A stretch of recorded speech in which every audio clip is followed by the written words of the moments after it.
Hi friends, good evening. Welcome to LTX classes. ఈరోజు మనం ఈ వీడియోలో మోడర్న్ ఆంధ్ర హిస్టరీలో ఒక ఇంపార్టెంట్ టాపిక్ అయిన యాంటీ జమీందారీ కిసాన్ మూమెంట్స్ అనే టాపిక్ని డిస్కస్ చేసుకోబోతున్నాం. Okay, before going to start the session today ఒక important announcement from LTX classes ఏంటంటే, వినాయక చవితి ఉంది కదా మనకి. సో వినాయక చవితి సెలబ్రేషన్స్లో భాగంగా మీరు ఏపీపీఎస్సీ గ్రూప్ 1 లేదా ఏపీపీఎస్సీ గ్రూప్ 2కి మీరు ప్రిపేర్ అవుతున్నట్టయితే గ్రూప్ 1 కోర్స్ వచ్చేసి ఆన్లైన్లో 20,000 మాత్రమే ఫీజు, అండ్ ఏపీపీఎస్సీ గ్రూప్ 2 వచ్చేసి 14,400 రూపీస్ మాత్రమే. సో ఇది వినాయక చవితి సెలబ్రేషన్స్లో భాగంగా మీకు డిస్కౌంటెడ్ రేట్స్లో ఇవ్వడం జరుగుతుంది. దట్టు ఈ రెండు కోర్సెస్ కూడా మీకు లైఫ్ టైం వ్యాలిడిటీ తోటి ఇవ్వడం జరుగుతుందన్నమాట.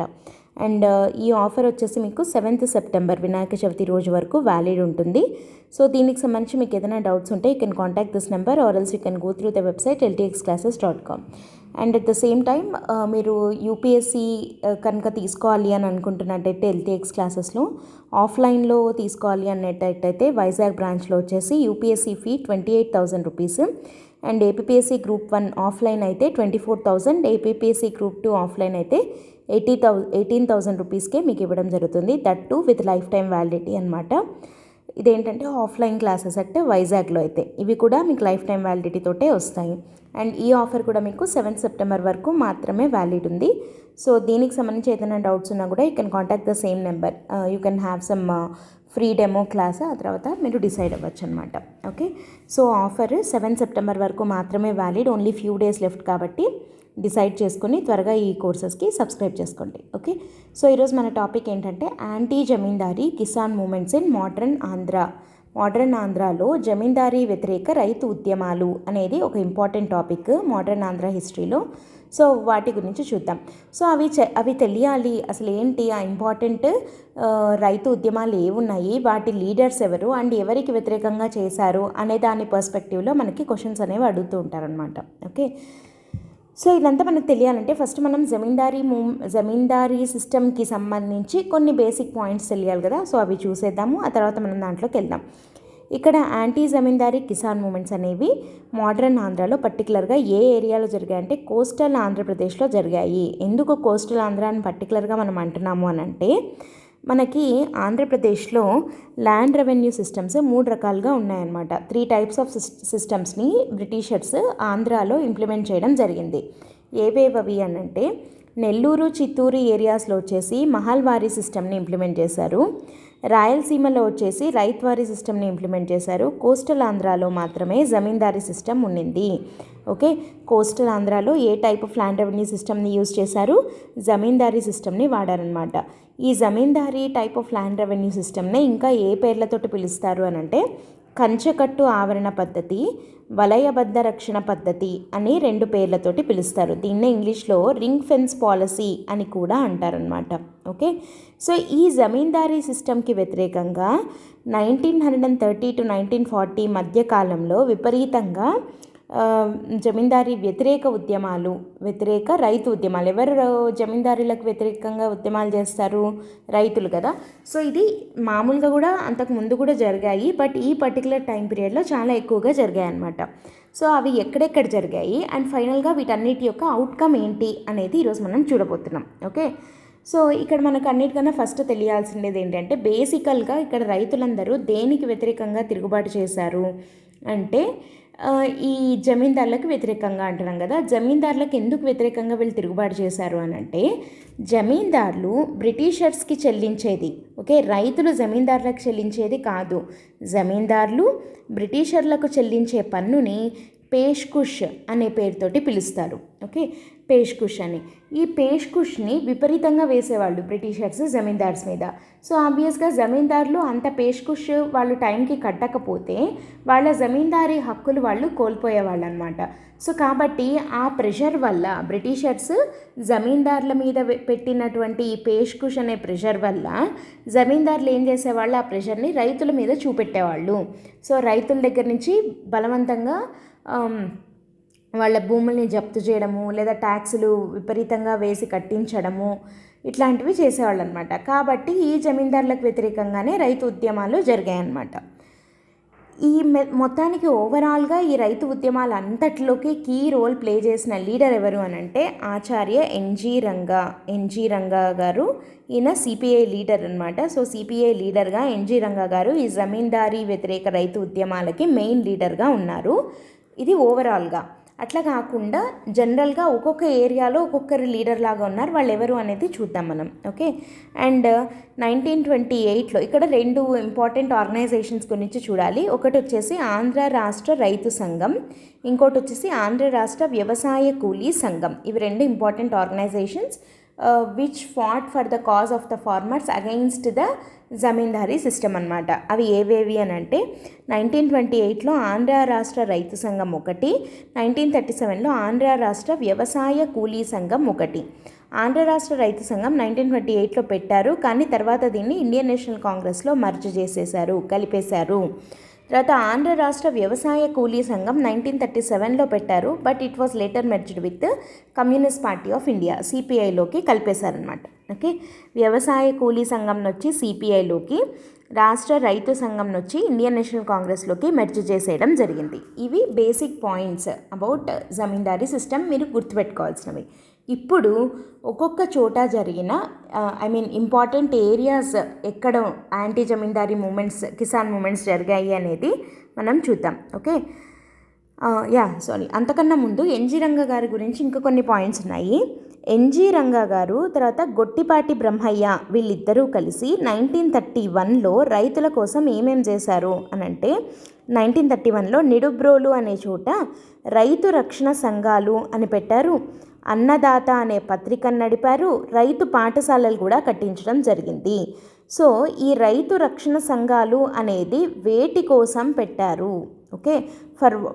వాటి మెయిన్ ఎయిమ్స్ అండ్ ఆబ్జెక్టివ్స్ ఏంటి అంటే సోషలిజంని ప్రమోట్ చేయడానికి, యాంటీ జమీందారీ మూమెంట్స్ని లీడ్ చేయడానికి, తర్వాత ఫార్మర్స్కి ఏమంటారు మనం లోన్స్ ఇస్తారు కదా, సో రుణాలు ఇవ్వడము, తర్వాత వాటర్ ఫెసిలిటీ అంటే ఇరిగేషన్ ఫెసిలిటీ, తర్వాత మార్కెటింగ్, ఇట్లాంటి సదుపాయాలని ఫార్మర్స్కి కల్పించడం కోసం అని చెప్పి రైతు రక్షణ సంఘాలు అనే వాటిని ఏర్పాటు చేయడం జరిగింది. సో ఎవరు రైతు రక్షణ సంఘాలను ఏర్పాటు చేశారు 1931లో అంటే ఎన్జి రంగా గారు అలాంగ్ విత్ గొట్టిపాటి బ్రహ్మయ్య వీళ్ళిద్దరూ కలిసి ఎక్కడ పెట్టారు? నిడుబ్రోలులో పెట్టడం జరిగిందనమాట. రైతు రక్షణ సంఘాలు అనేది పెట్టిండేది వీళ్ళే. అండ్ వీళ్ళు నడిపిన పత్రిక, రైతు పత్రిక పేరు అన్నదాత. అంతేకాకుండా వీళ్ళు రైతు పాఠశాలను కూడా కట్టించడం జరిగింది. ఓకే. అంతేకాకుండా ఎన్జి రంగా గారు తన దగ్గర ఉన్న 300 crores వర్త్ భూమిని ఆయన డొనేట్ చేయడం జరిగింది. అండ్ ఈవెన్ వీళ్ళ ఇంటి పేరు కూడా గోభూమి అంటే ఆయనకి రైతులన్నా లేదా వ్యవసాయం అన్నా ఎంత ఇష్టము అనేది దీన్ని బట్టి తెలుస్తుంది కదా. ఆయన ఇంటి పేరు కూడా ఏంటి అంటే గోభూమి అన్నమాట. అండ్ ఎన్జి లక్ష్మీనారాయణ అని ఎన్జి రంగా గారి బ్రదర్ అనమాట. సో ఈయన ఎన్జి రంగా గారు, తర్వాత పాములపాటి బుచ్చినాయుడు అనే ఈయన ఎన్జి రంగా గారి మేనల్లుడు అవుతారు. ఈయన కూడా ఆయన రిలేటివే. సో తర్వాత భారతీదేవి రంగా, ఈమె కూడా చాలా ఇంపార్టెంట్ రోల్ ప్లే చేశారు, wife of NG Ranga, Bharati Devi Ranga. And తర్వాత వెంకటప్పయ్య, వీళ్ళందరూ కలిసి రామినీడు రైతు పాఠశాల అనే దాన్ని నిర్మించడం జరిగింది. ఎన్జి రంగా గారు, ఎన్జి లక్ష్మీనారాయణ గారు, పాములపాటి బుచ్చినాయుడు గారు, భారతీదేవి రంగా అండ్ వెంకటప్పయ్య వీళ్ళందరూ కలిసి పెట్టిండేది ఏంటి అనంటే రామినీడు రైతు పాఠశాల. అంటే ఫార్మర్స్కే స్కూల్ లాగా, అంటే కల్టివేషన్లో ఇంకా మంచి ప్రాక్టీసెస్ అవన్నీ వాళ్ళకి నేర్పించడం కోసం వీళ్ళందరూ కలిసి రామినీడు రైతు పాఠశాల అనే దాన్ని పెట్టడం జరిగిందనమాట. సో ఇవి important points about NG Ranga గారు. ఎన్జి రంగా గారు ఏమేమి పెట్టారు? రైతు రక్షణ సంఘాలు, అన్నదాత అనే పత్రిక, రైతు పాఠశాల నిర్మించారు along with Gottipati Brahmayya Nidubrolu. And NG Ranga గారు తర్వాత ఆయన బ్రదరు, ఆయన మేనల్లుడు, ఆయన వైఫ్ వీళ్ళందరూ ప్లస్ వెంకటప్పయ్య గారు వీళ్ళందరూ కలిసి రామినీడు రైతు పాఠశాల అనే దాన్ని కూడా పెట్టడం జరిగింది. సో ఎన్జి రంగా గారు ఎవరు? కమ్యూనిస్ట్ పార్టీ లీడర్ అనమాట. సో ఈయన సహకారంతో ఎక్కువగా యాంటీ జమీందారీ కిసాన్ మూమెంట్స్ అనేవి నడిచాయి. దీనికి కోఆపరేట్ చేసినటువంటి ఆర్గనైజేషన్స్ ఏవి అంటే ఆంధ్ర రాష్ట్ర రైతు సంఘం which later merged with Indian national Congress ఒకటి, ఆంధ్ర రాష్ట్ర వ్యవసాయ కూలీ సంఘం which later merged with Communist Party of India అనమాట. సో ఇవి వీటికి సంబంధించిన ఇంపార్టెంట్ పాయింట్స్. ఇప్పుడు మనము యాంటీ జమీందారీ కిసాన్ మూమెంట్స్ అంటే జమీందారీ వ్యతిరేక రైతు ఉద్యమాలు ఎక్కడెక్కడ జరిగాయి అన్నవి చూద్దాం. దాంట్లో ఫస్ట్ది వచ్చేసి నెల్లూరులో వెంకటగిరి జమీందార్కి వ్యతిరేకంగా వెన్నెలకంటి రాఘవయ్య గారి నేతృత్వంలో యాంటీ జమీందారీ మూమెంట్ జరిగింది. సో ఇక్కడ ఏం జరిగిందంటే 1937లో వ్యవసాయ కూలీ సమావేశము జరిగింది నెల్లూరులో. It was presided by MN Roy. ఇక్కడ మనం ఒకసారి చూసినట్టయితే ఇందాక ఏమని చెప్పుకున్నాము, ఈ వ్యవసాయ కూలీ సంఘం later on merged with Communist Party of India కదా. సో ఎంఎన్ రాయ్ సిపిఐ లీడరే కదా. సో ఎంఎన్ రాయ్ గారి నేతృత్వంలో జరిగిందనమాట 1937లో వ్యవసాయ కూలీ సమావేశం. ఈ మీటింగ్కి హోస్ట్గా కూడా వెన్నెలకంటి రాఘవయ్య గారే ఉన్నారు. సో దీని ఇన్ఫ్లుయెన్స్ తోటి ఆయన నెల్లూరులో వెంకటగిరి జమీందార్కి వ్యతిరేకంగా ఉద్యమాన్ని నడిపిన వారు ఎవరు అనంటే వెన్నెలకంటి రాఘవయ్య. అండ్ 1930లో నెల్లూరులోనే జమీన్ రైతు అనే పత్రికను కూడా పెట్టడం జరిగింది. పెట్టింది ఎవరు అంటే వెంకట రామానాయుడు అనే ఆయన పెట్టడం జరిగిందనమాట. ఏ పత్రిక? జమీన్ రైతు పత్రిక. వెరీ వెరీ ఇంపార్టెంట్ పత్రిక ఇది. జమీన్ రైతు పత్రిక ఎక్కడ పెట్టారు? నెల్లూరులో. పెట్టింది ఎవరు అంటే వెంకట రామానాయుడు గారు పెట్టడం జరిగింది. ఇది నెల్లూరు. ఓకే, నెక్స్ట్ వన్ వచ్చేసి మునగాల అనే జమీందారీలో ఏం జరిగింది అనేది చూద్దాము. మునగాల అనేది కృష్ణా జిల్లా కిందికి వస్తుంది అప్పట్లో, కానీ తర్వాత అది ఇప్పుడు తెలంగాణలో సూర్యాపేట ఉంది కదా, సూర్యాపేట కింద నందిగామ అని వస్తుంది. సో ఆ నందిగామ కిందికి వెళ్తుంది మునగాల అనేది. అంటే ఇది యాక్చువల్గా చెప్పాలంటే బార్డర్ అనమాట, ఏపీకి తెలంగాణకి బార్డర్, సగం ఇటు లాగా ఉంటుంది ఆ మునగాల జమీందారీ అనేది. సో యాక్చువల్గా వీళ్ళు ఈ మునగాల జమీందారీ దగ్గర ఏమైంది అని అంటే, ఫ్రెంచ్ వాళ్ళు బ్రిటిష్ వాళ్ళు ఫైట్ చేసుకుంటున్న టైం నుంచి ఈ మునగాలలో ఉన్న జమీందార్స్ ఎవరైతే ఉంటారో వాళ్ళు బ్రిటిష్ వాళ్ళకి హెల్ప్ చేయడం జరిగింది. సో కాబట్టి ఈ 1802లో జమీందారీ హక్కుల్ని ఈ మునగాల వాళ్ళకి బ్రిటిష్ వాళ్ళు ఇవ్వడం జరిగిందనమాట.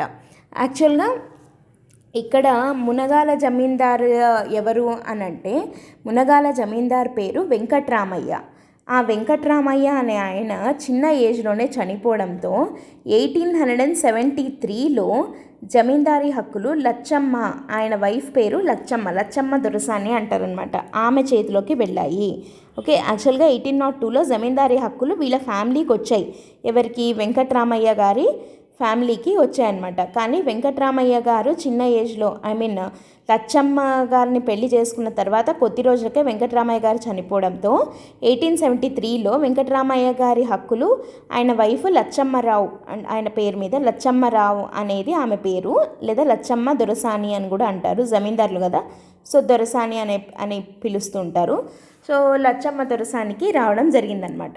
అయితే వీళ్ళకి పిల్లలు లేకపోవడంతో ఈ లచ్చమ్మ రంగారెడ్డి యాక్చువల్గా ఆయన పేరు, ఈమె రంగారెడ్డి అనే అతన్ని దత్తత తీసుకొని అతని పేరును వెంకట రంగారావుగా మార్చడం జరిగింది.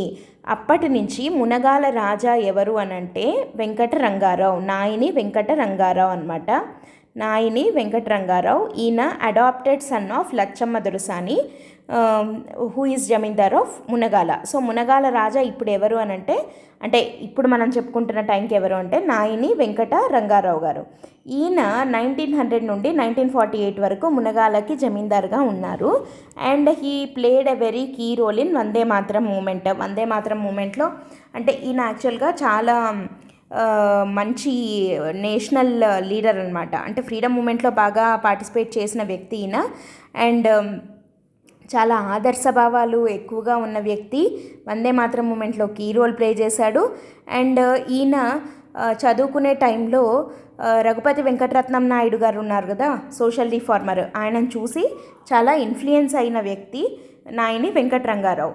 అండ్ ఈయన దగ్గర నాయని వెంకటరంగారావు మునగాల జమీందార్ అన్నాం కదా, ఈయన దగ్గర దివాన్గా కొమర్రాజు వెంకట లక్ష్మణరావు ఉన్నారు కదా, ఆ కొమర్రాజు వెంకట లక్ష్మణరావు గారు ఈయన దగ్గర దివాన్గా చేసేవాళ్ళు అనమాట. సో నాయని వెంకటరంగారావు, కొమర్రాజు లక్ష్మణరావు అండ్ రావిచెట్టు రంగారావు, వీళ్ళ ముగ్గురు పేర్లు మనకు గుర్తురాగానే మనకేం గుర్తొస్తుంది? శ్రీకృష్ణదేవరాయ ఆంధ్ర భాషా నిలయం అని చెప్పి హైదరాబాద్లో లైబ్రరీ పెట్టారు కదా, శ్రీకృష్ణదేవరాయ ఆంధ్ర భాషా నిలయం అని చెప్పి 1901లో ఆంధ్ర భాషా నిలయం, శ్రీకృష్ణదేవరాయ పేరు మీద ఆంధ్ర భాషా నిలయం అని చెప్పి పెట్టారు. ఎవరు ముగ్గురు కలిసి? Nayani Venkatarangarao, who is also known as Munagala Raja, and ఆయన దగ్గర దివాన్గా పనిచేసే కొమర్రాజు వెంకట లక్ష్మణరావు గారు అండ్ రావిచెట్టు రంగారావు, వీళ్ళు ముగ్గురు కలిసి పెట్టడం జరిగింది శ్రీకృష్ణదేవరాయ ఆంధ్ర భాషా నిలయాన్ని 1901లో. ఈయన అంతేకాకుండా 1904లో శ్రీ రాజరాజ నరేంద్ర భాషా నిలయం అని ఒకటి, తర్వాత విజ్ఞాన చంద్రికా గ్రంథ మండలి అని చాలా ఇంపార్టెంట్, ఇది 1905లో పెట్టడం జరిగింది. విజ్ఞాన చంద్రిక గ్రంథ మండలి అనే పేరుతోటి 1905లో సికింద్రాబాద్లో పెట్టారు. ఇదేంటంటే ఖచ్చితంగా తెలుగు లాంగ్వేజ్ని ప్రాపగేట్ చేయడానికి అనమాట. ఇవన్నీ కూడా ఏది శ్రీకృష్ణదేవరాయ ఆంధ్ర భాష నిలయం కానీ విజ్ఞాన చంద్రిక గ్రంథ మండలి కానీ ఇవన్నీ కూడా. సో తెలుగు భాష, తెలుగు సంస్కృతి ఇదంతా కూడా ఈరోజు ఇంకా ఇట్లా నిలబడింది అని అంటే because of all these people like Nayan Venkatarangarao garu, Komarraju Lakshmanarao గారు. ఇవేం చేశాయి? ఇట్లాంటివన్నీ లైబ్రరీస్ అనమాట. వీటి ద్వారా మన తెలుగు బుక్స్ అనేవి వీళ్ళు ప్రిజర్వ్ చేయడం జరిగింది. అండ్ అంతేకాకుండా ఈ విజ్ఞాన చంద్రిక గ్రంథ మండలి అని ఉంది కదా, దీని తరపున ఏంటంటే ఖచ్చితంగా సంవత్సరానికి అట్లీస్ట్ ఒక 6 బుక్స్ అన్న తెలుగులో పబ్లిష్ చేయాలి. ఫ్రీగా వీళ్ళే పబ్లిష్ చేస్తారనమాట. సో అప్పట్లో పబ్లిషింగ్ అనేది చాలా కాస్ట్లీ అఫైర్, అయినా కూడా వీళ్ళు బుక్స్ని పబ్లిష్ చేసేవాళ్ళు. సో దట్ ఏంటంటే మన తెలుగు సంస్కృతి, మన తెలుగు లాంగ్వేజ్ అనేది అందరికీ తెలియాలి అన్నట్టుగా వీళ్ళు ఇవన్నీ చేసేవాళ్ళు. సో అంతేకాకుండా ఈయన కాలేజెస్కి డొనేషన్లు ఇవ్వడము. ఫర్ ఎగ్జాంపుల్ ఇక్కడ మనకి మచిలీపట్నంలో నేషనల్ కాలేజ్ ఉంది, దానికి ఈయన స్థలాన్ని డొనేట్ చేశాడు, తర్వాత అది కట్టడానికి డబ్బులు ఇచ్చాడు. అండ్ అంతేకాకుండా శారదా నిలయం అనే స్కూల్ కన్స్ట్రక్షన్కి ఈయన డబ్బులు ఇవ్వడం జరిగింది. తర్వాత ఆయుర్వేదము అట్లాంటి వాటిల్లో రీసెర్చ్లు చేస్తుంటారు కదా, అట్లా చరిత్రకు కానీ తర్వాత ఆయుర్వేదిక్ ఇట్లా మన లోకల్ మన ఇండియన్వి ఏవైనా సరే వాటి మీద రీసెర్చ్లు చేసే వాళ్ళకి ఫండింగ్ ఇవ్వడం, అంటే స్కాలర్షిప్స్ ఇచ్చి ఎంకరేజ్ చేయడము అట్లాంటివన్నీ చేసేవాడు. అండ్ అంతేకాకుండా రైటర్స్కి చాలా ప్రోత్సాహం ఇచ్చేవాడు. Like for example Gollapudi Seetharama Sastri గారు, తర్వాత కోదాటి గోపాలరావు అని ఇట్లాంటి రైటర్లు అందరూ ఈయన ఆస్థానంలో ఉన్నారనమాట. సో ఇవన్నీ అంటే ఇన్ని మంచి పనులు చేసిండేది ఎవరు? Nayani Venkatarangarao, who is also known as Munagala Raja. ఇవన్నీ one side of the coin. ఇప్పుడు మన టాపిక్ ఏంటి? యాంటీ జమీందారీ. అంటే ఇక్కడ ఈయన మునగాల జమీందార్, ఈయననే కదా నాయని వెంకటరంగారావు. మరి ఇంత మంచిగా ఉన్న ఇతనికి వ్యతిరేకంగా రైతు ఉద్యమాలు ఎందుకు జరిగాయి అని అంటే ఇవన్నీ one side of the coin. అయితే let us move on to the other side of the coin, that is ఈయన ఇన్నిట్లో ఇన్ని మంచి పనులు చేసినా కానీ ఈయన తన భూముల్లో పనిచేసే రైతుల పట్ల మాత్రం చాలా కఠినంగా వ్యవహరించేవాడు. శిస్తు వసూలు చేయడంలో, అంటే ట్యాక్స్ కలెక్షన్లో అట్లాంటి వాటిల్లో తెలంగాణలో దొరలు, దేశ్ముఖ్లు అట్లాంటి వాళ్ళు కొంచెము చాలా స్ట్రింజెంట్గా ఉండేవాళ్ళు కదా రైతుల పట్ల. అట్లాంటివే ఈయన కూడా చేసేవాడనమాట. అంటే లైక్ ఫర్ ఎగ్జాంపుల్ ఆయనను వ్యతిరేకించిన వాళ్ళని ఉద్యోగం నుంచి తీసేయడము, తర్వాత ఈయనను వ్యతిరేకించి ఏదన్నా రాసినా వాళ్ళ ఇల్లు పడగొట్టడాలు, ఇట్లాంటివి చాలా పనులు చేశాడు. అంటే ఈయన మొత్తానికి ఏం చేశాడు? ఎక్కువ ట్యాక్స్ కలెక్షన్ ఎక్కువ చేయడము, తర్వాత పేదల భూముల్ని అక్రమంగా ఆక్రమించుకోవడము, సో ఇట్లాంటివి అంటే లైక్ స్లేవ్స్ లాగా చూడడము రైతుల్ని, ఇవన్నీ ఈయన other side of the coin అనమాట.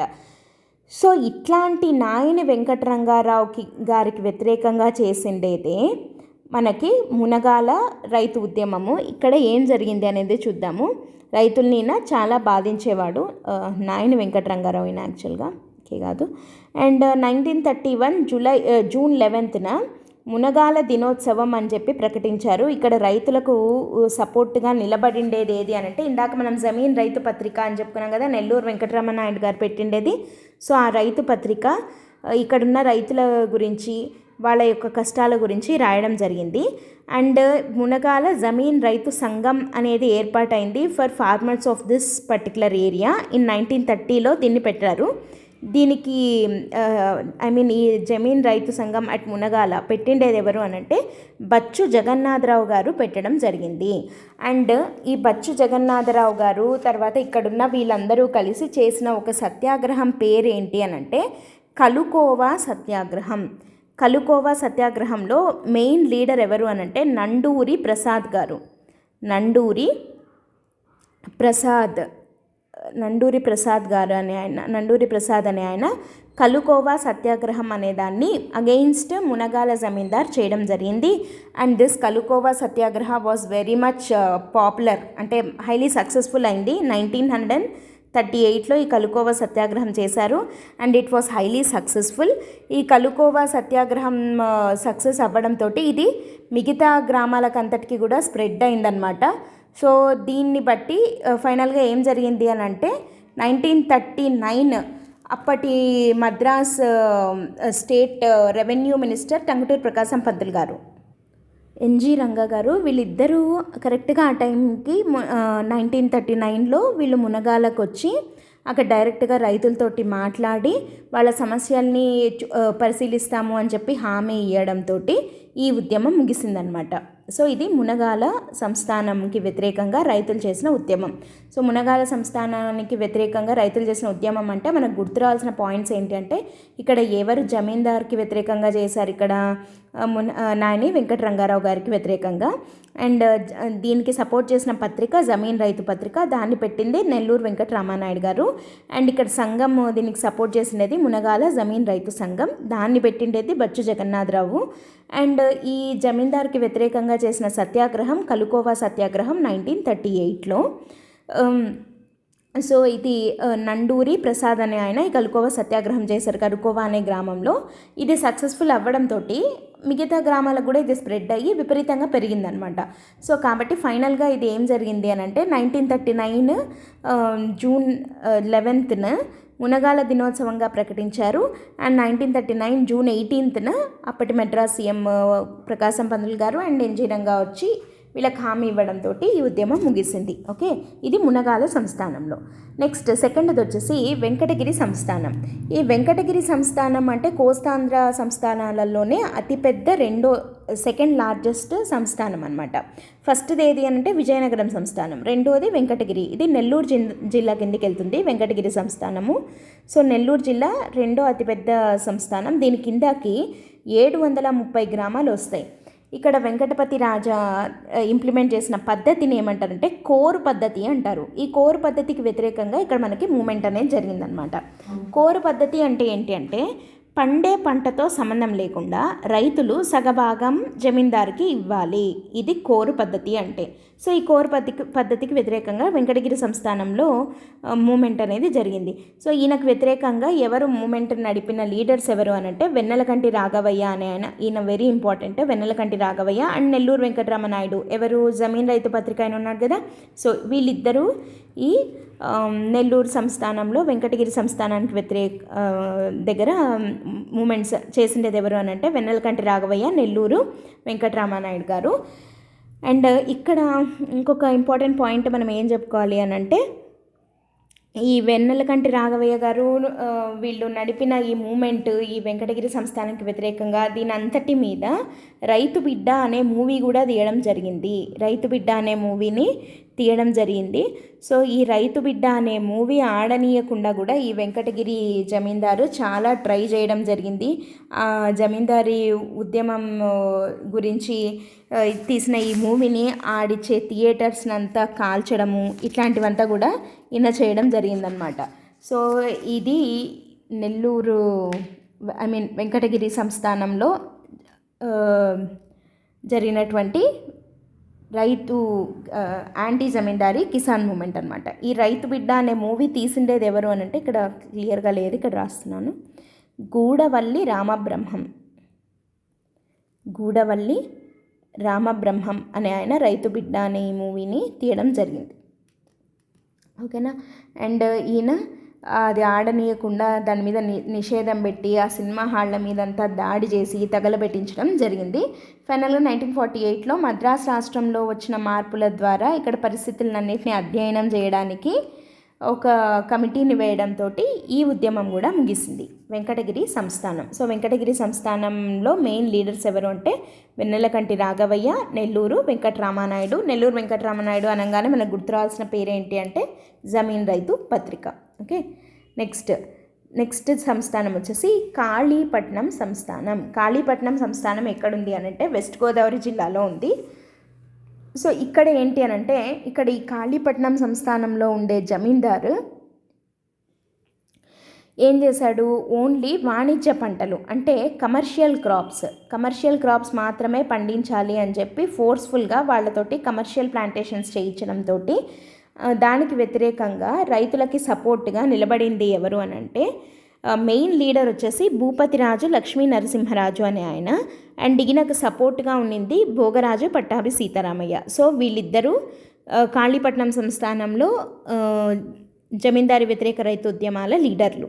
భూపతిరాజు లక్ష్మీ నరసింహరాజు అండ్ భోగరాజు పట్టాభి సీతారామయ్య. ఇట్లా రాజు వచ్చాయి, అట్లా గుర్తుపెట్టుకోండి కాళీపట్నం సంస్థానంలో. అండ్ ఈయన భోగరాజు పట్టాభి సీతారామయ్య ఇక్కడ ఏం చేశారు అని అంటే 1938లో ఈయన గాంధీజీకి లెటర్ రాయడం జరిగింది అబౌట్ ఈ కాళీపట్నం సంస్థానం అండ్ ఈయన చేస్తున్న అరాచకాలను గురించి. భోగరాజు గారు గాంధీజీకి లెటర్ రాస్తే గాంధీజీ గారు అంటే అబాలిషన్ ఆఫ్ జమీందారీ సిస్టమ్ కోసం ఫైట్ చేయండి అని చెప్పి గాంధీజీకి రెఫర్ చేస్తూ ఈయన భోగరాజు లెటర్ రాస్తే గాంధీజీ ఈ కాళీపట్నంలో జరిగిన యాంటీ జమీందారీ మూమెంట్ గురించి తన హరిజన్ అనే పత్రిక ఉంది కదా, హరిజన్ పత్రికలో కూడా మెన్షన్ చేయడం జరిగింది. సో ఇది ప్రీవియస్ ఇయర్ క్వశ్చన్ ఎలా అడిగారు అని అంటే గాంధీజీ యొక్క హరిజన్ పత్రికలో ప్రస్తావించబడినటువంటి జమీందారీ వ్యతిరేక రైతు ఉద్యమం ఏది అని అడిగారు. కాళీపట్నం సంస్థానంలో జరిగినటువంటి ఉద్యమం గురించి మెన్షన్ చేయడం జరిగిందనమాట. ఓకేనా, సో ఇది ఇంపార్టెంట్ ఉద్యమం. అండ్ నెక్స్ట్ వచ్చేసి చల్లపల్లి సంస్థానం కృష్ణా జిల్లాలో ఉంది. అండ్ ఇక్కడ జమీందార్ పేరు యార్లగడ్డ శివరాం ప్రసాద్ అనే అతను జమీందారు. అండ్ ఇక్కడ ఈయనకు వ్యతిరేకంగా మూమెంట్ని నడిపింది ఎవరు అనంటే గొర్రెపాటి వెంకట సుబ్బయ్య అనే ఆయన మూమెంట్ని నడిపారు. అండ్ దీనికి అబ్జర్వర్గా వచ్చినటువంటి ఇంకొక లీడర్ ఎవరు అనంటే టంగుటూరి ప్రకాశం పంతులు గారు. సో చల్లపల్లి సంస్థానం లీడర్ ఎవరు, గొర్రెపాటి వెంకట సుబ్బయ్య. మునగాల సంస్థానం లీడర్ ఎవరు, మునగాల సంస్థానం అంటే మనకు గుర్తు రావాల్సిందేది బచ్చు జగన్నాథరావు గారు. అండ్ కలుకోవ సత్యాగ్రహంలో పార్టిసిపేట్ చేసిన నండూరి ప్రసాద్. అండ్ వెంకటగిరి సంస్థానం అనగానే మనకు గుర్తు రావాల్సిందేది ఎవరి పేర్లు, వెన్నెలకంటి రాఘవయ్య, నెల్లూరు వెంకటరామానాయుడు జమీన్ రైతు పత్రిక. తర్వాత కాళీపట్నం సంస్థానం అంటే భూపతిరాజు లక్ష్మీ నరసింహరాజు, భోగరాజు పట్టాభి సీతారామయ్య. అట్లా చల్లపల్లి సంస్థానం అంటే గుర్తు రావాల్సిండేది గొర్రెపాటి వెంకట సుబ్బయ్య అనే ఆయన. అండ్ దీనికి అబ్జర్వర్గా వచ్చిండేది ఎవరు అనంటే టంగుటూరి ప్రకాశం పంతులు గారు. అండ్ ఇది చల్లపల్లి సంస్థానం. అండ్ నెక్స్ట్ బొబ్బిలి సంస్థానం యాంటీ జమీందారీ మూమెంట్ అవుతున్న టైంలోనే జూలై 1938లో ఎన్జీ రంగా గారు ఇచ్చాపురము శ్రీకాకుళం నుండి మద్రాస్ అసెంబ్లీకి భారీగా రైతు యాత్ర చేస్తూ వెళ్ళి జమీందారీ అబాలిషన్ కోసం మెమొరాండం ఇవ్వడం జరిగింది. ఎన్జీ రంగా గారు ఎప్పుడు ఇచ్చారు మెమొరాండంని, జూలై 1938లో శ్రీకాకుళంలోని ఇచ్చాపురం ఉంది కదా, అక్కడి నుండి మద్రాస్ అసెంబ్లీ దాకా రైతు యాత్ర అని చేసుకుంటూ వెళ్ళి అబాలిషన్ ఆఫ్ జమీందారీ సిస్టమ్ కోసం ఒక మెమొరాండం ఇవ్వడం జరిగిందనమాట. సో ఇది నెక్స్ట్ మందస సంస్థానం దగ్గర దీన్ని మందస కాల్పులు అని కూడా అంటారు. మందసం కాల్పులు అని ఫైరింగ్స్ జరిగాయి అన్నమాట ఇక్కడ మందసం సంస్థానంలో. సో ఇక్కడ ఎందుకు జరిగింది ఇది అనంటే ఇది పలాస రిజర్వ్ ఫారెస్ట్లో జరిగిన కాల్పులు అనమాట ఇవి. ఇక్కడ మూమెంట్ని నడిపిండేది ఎవరు అనంటే పూసుమాను గుండమ్మ. కొన్ని బుక్స్లో ఇది పూసుమాను గుండమ్మ, అణాకి అణావత్తు గుండమ్మ అని కూడా ఉంది ఈమె పేరు, లేదా పూసుమాను గుండమ్మ లేదా వీరగుండమ్మ అని అంటారు ఈమెని. సో ఈమె లీడ్ చేశారు ఈ మందస సంస్థానంలో రైతు ఉద్యమాలని. ఈమె April 1, 1940 ఇదే మందసం కాల్పులు అన్నాం కదా, పలాస రిజర్వ్ ఫారెస్ట్లో జరిగిన కాల్పుల్లో చాలామంది చనిపోవడం జరిగింది. ఓకేనా, పలాస రిజర్వ్ ఫారెస్ట్లో చెట్లను రైతులు కూల్చేస్తే ప్రభుత్వం ఏం చేసింది, రైతులను అదుపులోకి తీసుకొని డిఎస్పి లాల్ అనే అతని నాయకత్వంలో పోలీసులు రైతుల మీద కాల్పులు జరిపారనమాట.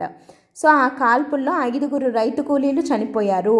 వాళ్ళల్లో ఈ పూసుమాను గుండమ్మ అనే ఉమెన్ కూడా ఉంది. అందుకనే ఈమెని వీరగుండమ్మ అని చెప్పి పిలుస్తారు. షూట్ చేసి చంపేశారనమాట ఈమెని. సో వీటినే మందసం కాల్పులు అంటారు. ఇది ఏ డేట్న జరిగింది అని అడగచ్చు. April 1, 1940 జరిగిందనమాట. అండ్ ఈ రైతు ఉద్యమము మిగతా రైతు ఉద్యమాలకి చాలా ఇన్స్పిరేషనల్ ఉద్యమంగా స్ప్రెడ్ అయిందనమాట. సో ఫైనల్గా ఈ మూమెంట్స్ అన్నిటి అవుట్కమ్ ఏంటి అని అంటే ఎన్జి రంగా గారు రైతు యాత్ర చేయడము, తర్వాత ఈ మూమెంట్స్ ఇవన్నీ చూసిన తర్వాత 1948 అక్టోబర్ 27వ తేదీ మద్రాస్ అసెంబ్లీలో abolition of zamindari system in coastal Andhra అనే బిల్లుని ఇంట్రడ్యూస్ చేయడం జరిగింది. ఇక్కడ మనం చెప్పుకున్నాం కదా జూలై 1938లో ఆయన రైతు యాత్ర చేశారని. కానీ ఆ తర్వాత 10 years తర్వాత 48 అక్టోబర్ 27న మద్రాస్ అసెంబ్లీలో అబాలిషన్ ఆఫ్ జమీందారీ సిస్టమ్ కోసం ఒక బిల్లు పెట్టారు. అండ్ 1949 సెప్టెంబర్ 7న అంటే 1 year తర్వాత on this day the legislation was passed and it came into force. ఫైనల్గా abolition of zamindari system legislation pass అయ్యి ఫోర్స్లోకి వచ్చిండేది ఎప్పుడు అని అంటే 1949 సెప్టెంబర్ 7వ తేదీన ఇది ఫోర్స్లోకి రావడం జరిగింది.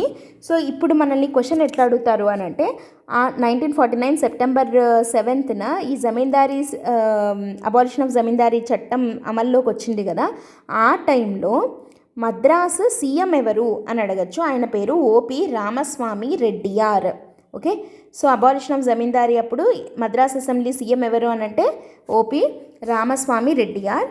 అండ్ అప్పటి రెవెన్యూ మినిస్టర్ ఎవరు అని అడగచ్చు. అప్పటి రెవెన్యూ మినిస్టర్ ఎవరు అంటే కళా వెంకట్రావు గారు. కళా వెంకట్రావు అనే ఆయన అప్పటి రెవెన్యూ మినిస్టర్. అండ్ ఈ abolition of zamindari system bill మీద ఆమోద ముద్ర అసెంట్ ఇచ్చిండేది ఎవరు? అప్పటి గవర్నర్ జనరల్ ఎవరు మనకి ఇండియన్ 1949 సెప్టెంబర్ 7th మన గవర్నర్ జనరల్ అంటే ఇప్పుడు ప్రెసిడెంట్ లాగా కదా, ఎవరు? C Rajagopalachari garu, Chakravarthula Rajagopalachari. He gave assent to this bill అనమాట, అబాలిషన్ ఆఫ్ జమీందారీ సిస్టమ్కి. ఓకేనా? సో సీఎం ఎవరు అంటే OP Ramaswamy Reddiyar, CM of Madras assembly. అప్పటికి ఇంకా మనం మద్రాస్లో భాగంగానే ఉన్నాం కదా. So Madras assembly CM OP Ramaswamy Reddiyar, అప్పటి మన revenue minister Kala Venkatrao, and అప్పటి గవర్నర్ జనరల్ ఎవరు అని అంటే దీనికి అసెంట్ ఇచ్చింది Chakravarthula Rajagopalachari garu, gave assent to this bill అనమాట. సో ఫైనల్గా ఇట్లా జమీందారీకి సిస్టమ్కి వ్యతిరేకంగా జరిగిన రైతు ఉద్యమాలు ఇవి. అండ్ ఫైనల్గా జమీందారీ సిస్టమ్ ఎన్జి రంగా గారి సపోర్ట్ తోటి అబాలిషన్ అయ్యింది. ఏ డేట్న అయ్యింది? 1949 సెప్టెంబర్ 7న zamindari system was abolished in India అనమాట.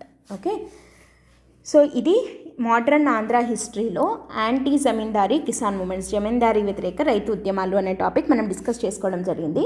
అండ్ ఇంకా మనకి నెక్స్ట్ టాపిక్స్ ఏంటి అంటే జాతీయవాద కవిత్వం, నేషనలిస్ట్ పోయట్రీ అనే టాపిక్ ఒకటి పెండింగ్ ఉంది. అది కూడా మనం నెక్స్ట్ క్లాస్లో డిస్కస్ చేద్దాం. Okay, that's it for today. Thanks for listening. All the best. By.